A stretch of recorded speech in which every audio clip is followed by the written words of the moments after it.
There is a tunnel in the Kanagawa area. It's pretty well known in Japan. It's called the Nanasawa Tunnel.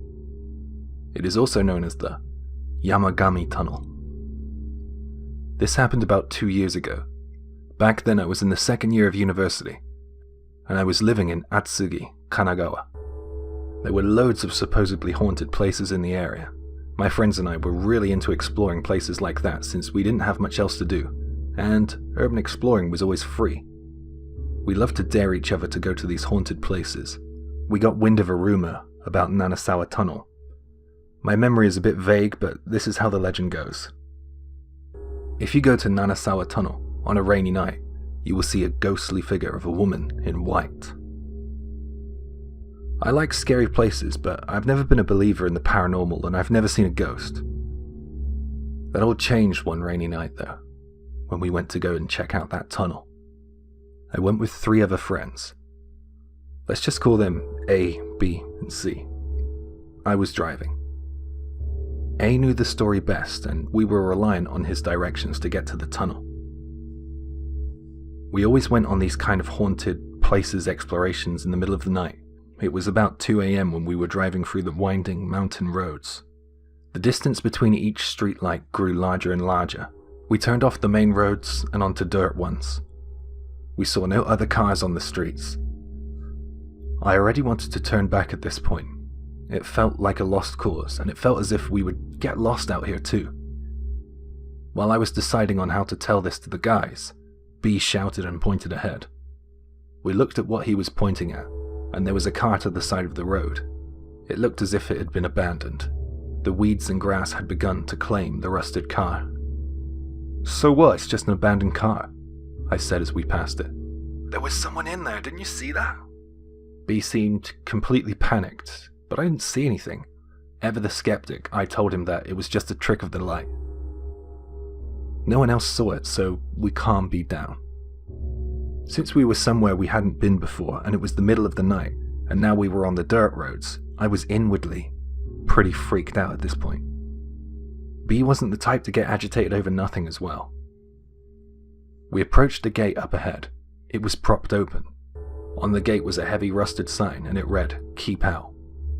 Since the gate was open and there was no barrier, I drove through. We went along a very narrow road, turned a corner, and the road opened up. There was a vacant lot to the left, and then we saw the tunnel. It looked only wide enough to house one car on its passage through the tunnel. It was pitch black in there. I decided to park up in the vacant lot near the tunnel. It was just a bit of disused land. My heart almost stopped the moment I went to turn off the engine. I had a full tank before I left, and it was now near empty. I let the others know. I didn't know how this was possible, but I assumed I must have made a mistake. Maybe it wasn't full. The gravity of my situation set in. "We'll take a quick look and then we'll head back. It's gonna be fine, man," A called as he left the car. We approached the tunnel. The rain had let up, and now a light drizzle was falling. It was really creepy. Everything around us seemed suspicious. I could sense that B wanted to turn back as much as I.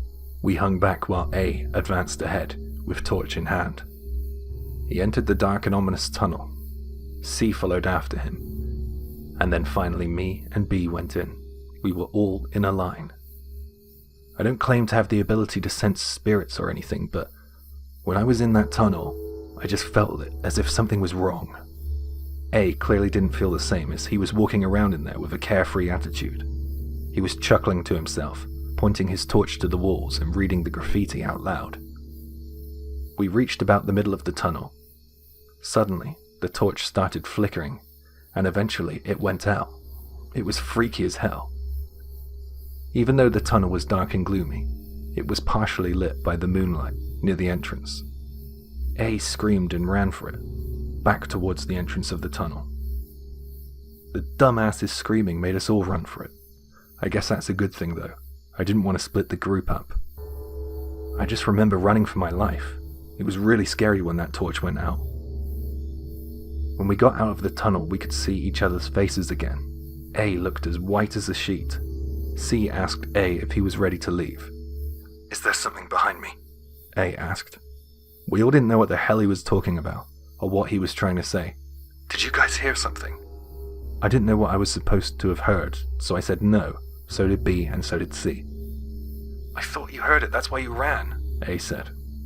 We all told A that we had heard nothing and we didn't know what he was talking about.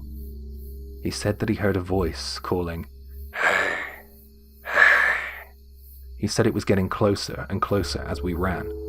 Whatever it was must have only been heard by him. A kept saying he could still hear that voice.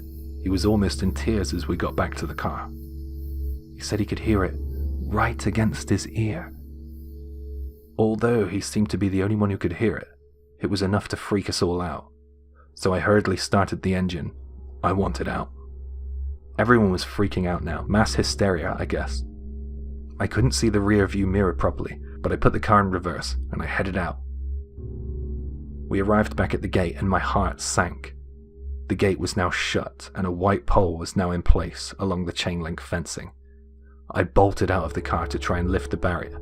I left my car door open as I did this. My car is a four-wheel drive Jeep, and you have to step up to get to the driver's seat.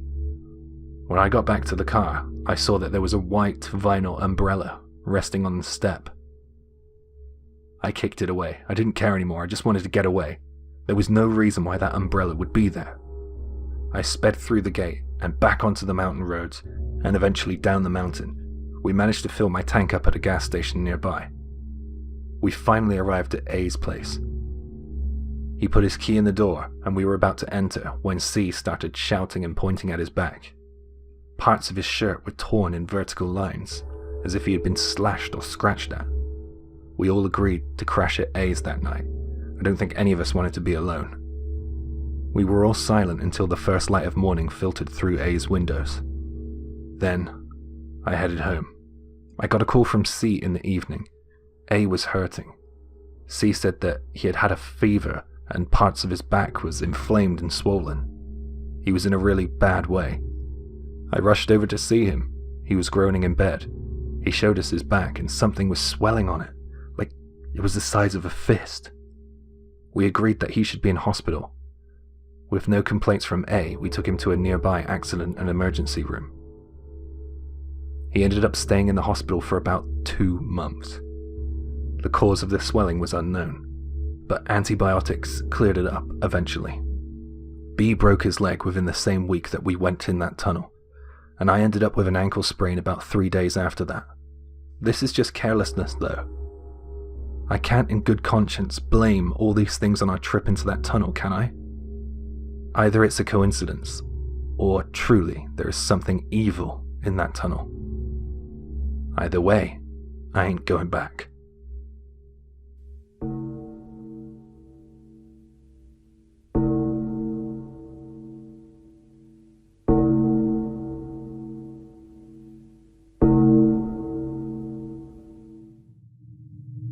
Have you guys ever heard of a culvert?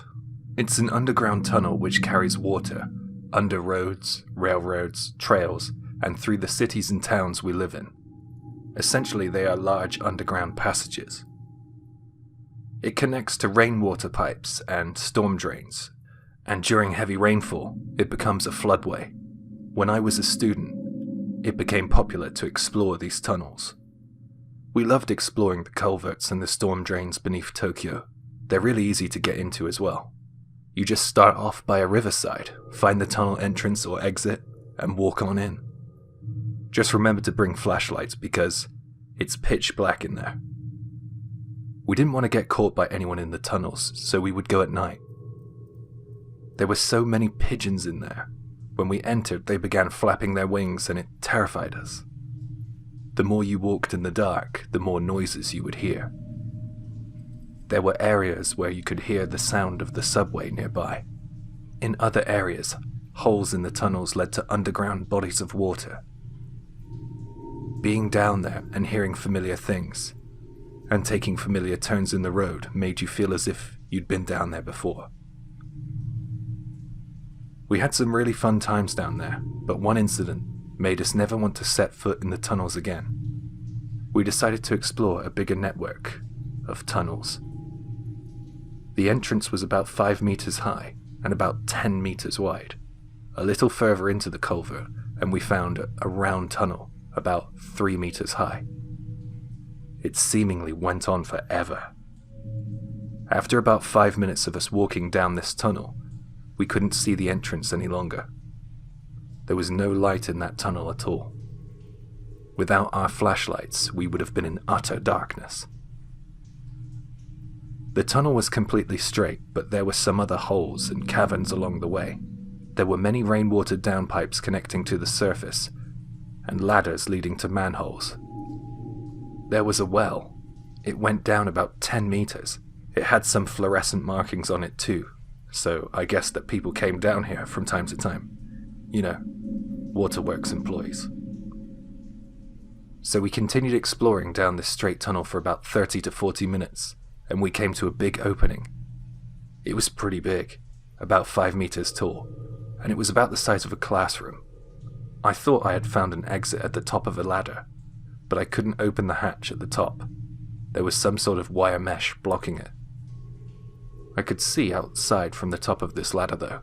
It looked as if we were at the edge of a small stream, possibly in a park. We decided not to go any further.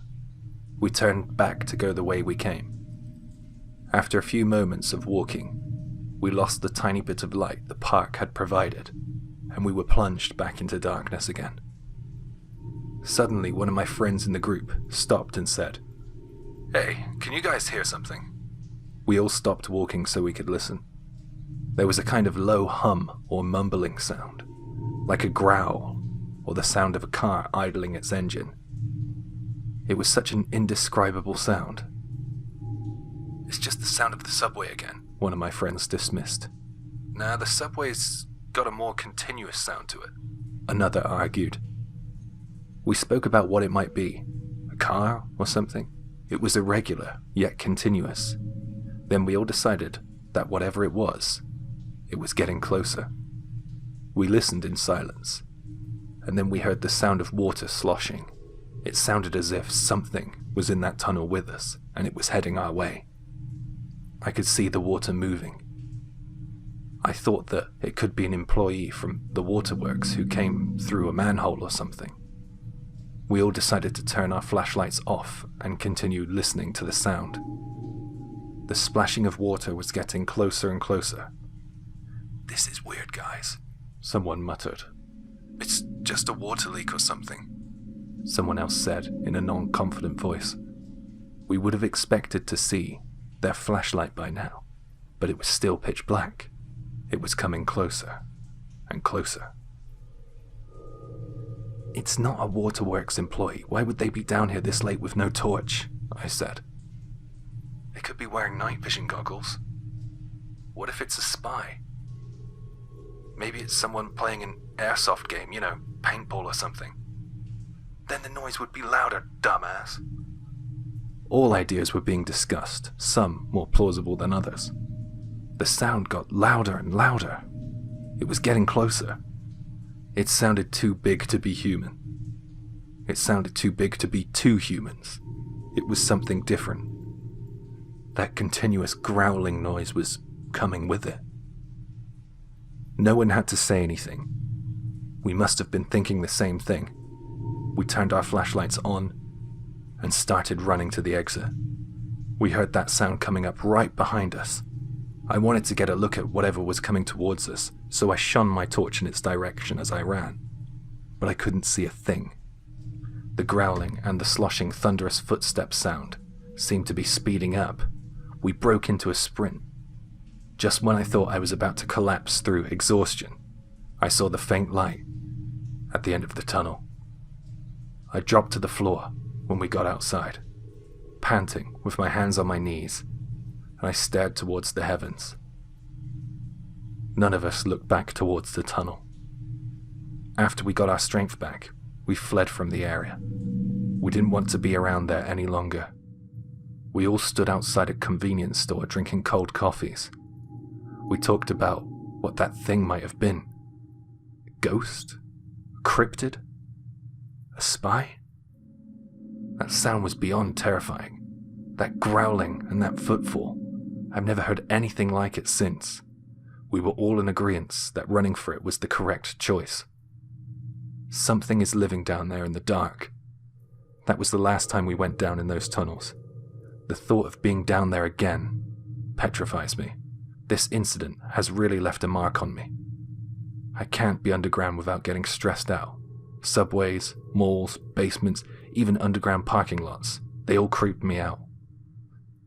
Don't go down those tunnels under the sea.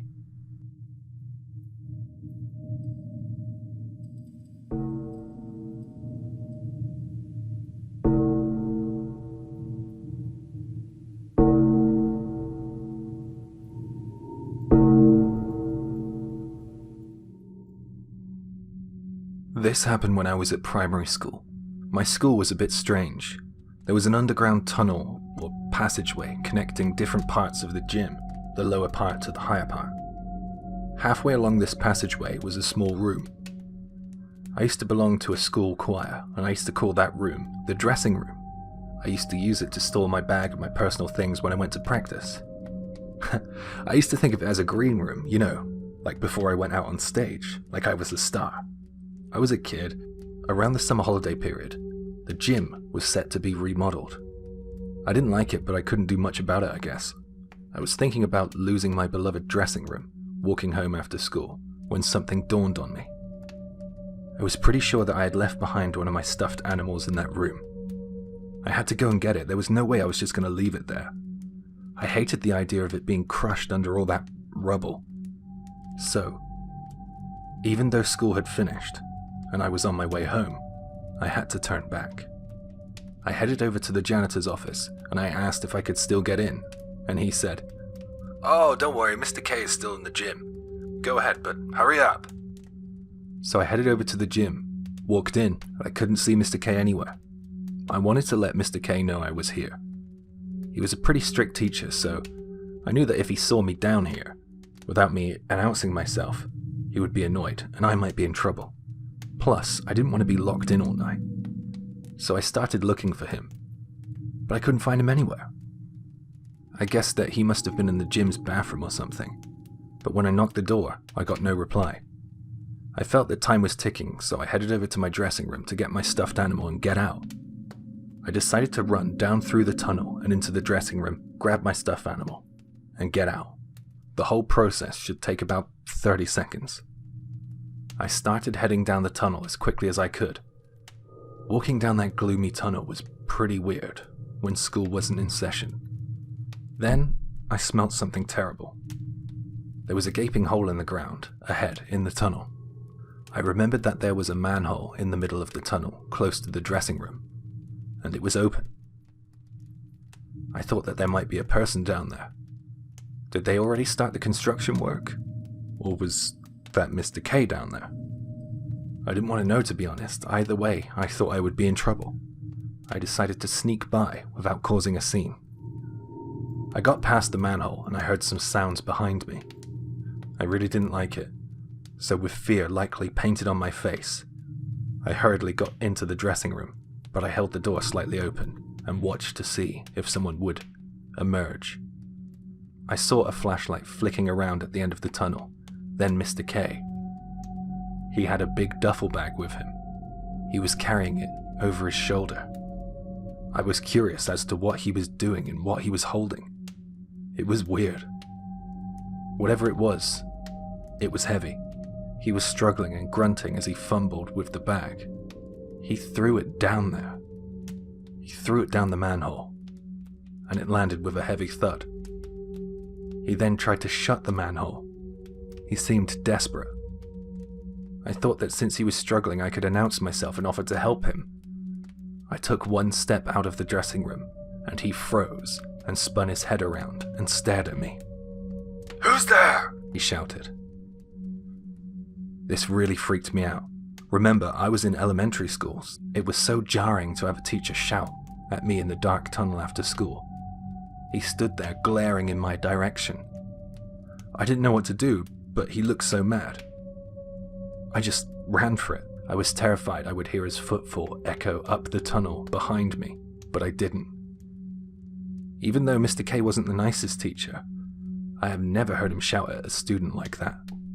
I was convinced that he mistook me for a thief or an intruder. It was frightening to me. I thought I had upset him. During the summer holidays, I went back to school a couple of times.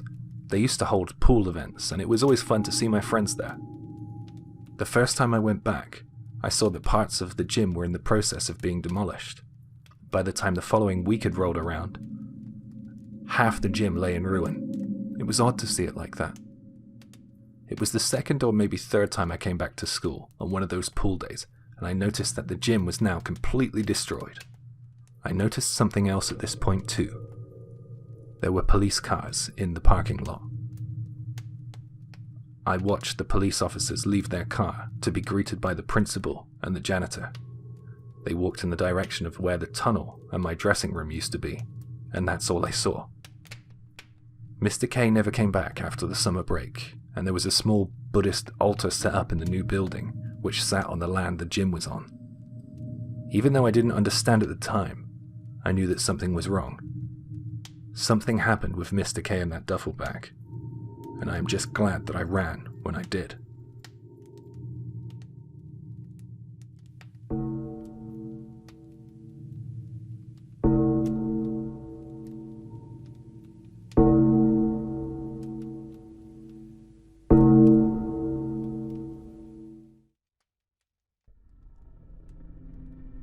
When this happened, I was working a part-time job. I used to get a ride to work and back from work with a good friend back then. We always would come back from work through this tunnel in the direction of my family home, and we would always finish work at around 3 a.m. One night, there was a figure in the tunnel. A man was walking in the middle of the road. There was no path for pedestrians in this tunnel. This was dangerous. My friend slowed down. I assumed he was drunk and heading home. We kept an eye on the guy as we slowly approached. Thankfully, he was walking in the same direction we were heading. My friend's car's headlights lit up the man's back. As we drew closer, I noticed something strange. It was winter and freezing out, yet this man was wearing a short-sleeved t-shirt and shorts. He didn't look as if he was in jogging gear or as if he was out on a run either. The weird thing about this guy was the length of his legs. Not like he was a tall man. These legs were freakishly long. His arms were just as long. They were thin, reedy, and downright disturbing. It was like he was from a film set. It didn't seem real. I really didn't like this. Seeing something like this so late at night is really jarring. My friend must have felt the same because he decided to push the pedal to the metal and overtake this weird, elongated limb man. After we pulled up alongside him, I thought that he would just fade into the background. I was wrong. I watched him in the wing mirror as he ran after our car. My God, he was fast. We managed to put some distance between us and him, and we appeared to have lost him. Just as we got closer to my home, I saw that thing around a corner. There was no way that this could be possible. It would have had to time travel to arrive ahead of us. My friend and I were so freaked out by this incident that we just drove to an all-night convenience store and waited for the sun to rise. I couldn't face going home with that thing nearby. Sorry, but this really doesn't have a conclusion or an explanation. It just put me off driving around late at night for the longest time. I don't like going near that tunnel either.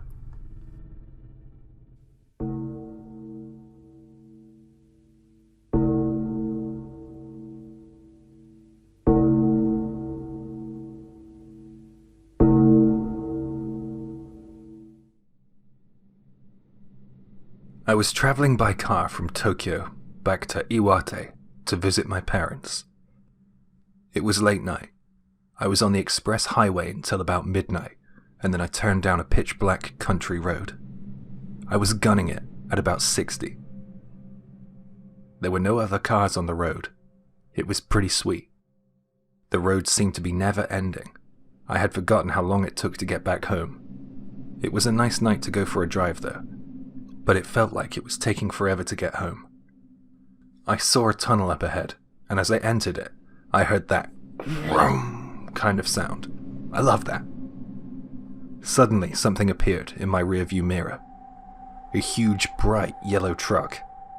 It pulled up right behind me and stayed tight to my bumper. I was left little other choice than to speed up. I started to panic. Despite the fact that I had sped up, I had created no distance between me and that truck. It was deliberately staying right behind me.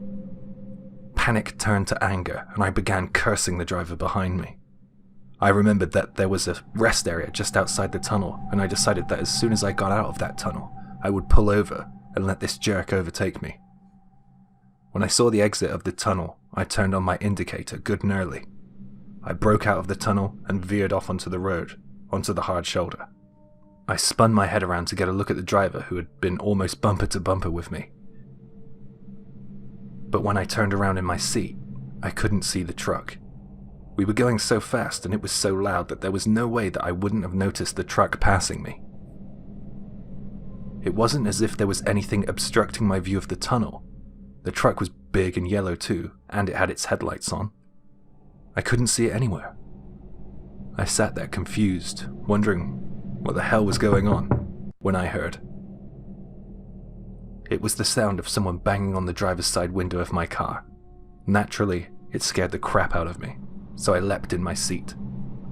I heard someone out there apologize. I looked through the window and saw a woman. She looked to be about 25 or 26. I rolled down the window a little. "I'm so sorry for startling you. My car broke down and I asked my husband to come pick me up, but I've been waiting so long. He hasn't turned up. My phone is out of power and I can't get in touch with him. Please could you let me borrow your phone? I'll be quick." She said something like that. Of course, I allowed her to use my phone. I handed it over with a smile. I offered her a seat in my car out of the cold while she used my phone, and she thanked me for it. Shortly after, she handed my phone back, and she appeared to be on the verge of tears. The atmosphere was heavy, and conversation had ceased between us. "Is he on his way?" I asked quietly. "I have to wait a bit longer," she said with a nervous laugh, trying to stifle the tears. I didn't like this stilted and awkward vibe, so I decided to speak about the incident with the yellow truck. She patiently listened to my story without giving me eye contact. I was speaking of how the truck was speeding up behind me, making me panic, when she said, "Stop, you're scaring me." She sounded angry. We switched up the conversation, and she brought up a tsunami which ravaged the area a few years ago. While she was talking, my stomach rumbled. She laughed. She laughed and said that she had some snacks in her car. She left to go get them. I watched her approach a grey car ahead of mine on the hard shoulder. I wasn't paying much attention. I was just gazing out of the window when my phone rang. The incoming call was from a number I didn't recognize. It must be that lady's husband. So with that in mind, I quickly answered the call. I heard a young voice on the end of the line.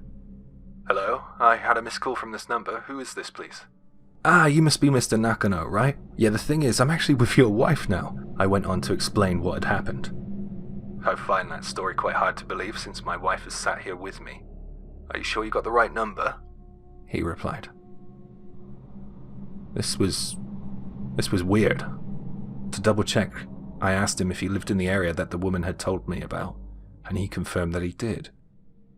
I heard a woman's voice in the background while he was talking ask, "Hey, what's wrong? What happened?" I was really confused. I began to get out of my car and approach the woman. Let me just put her on the phone to you. I'm sure she will straighten things out." I approached the car ahead, and I had noticed that it had been broke down for a long while. It was rusted, and it had moss growing all over it. Ivy was curling round and gripping the tires. The woman was nowhere in sight. She certainly wasn't in the car. I went to put my ear back to my phone, but the man had hung up. I had so many things to ask him. I didn't want to call him back though. Maybe I should have. To warn him? Or to find out why a woman was alone in the dead of night, waiting for him?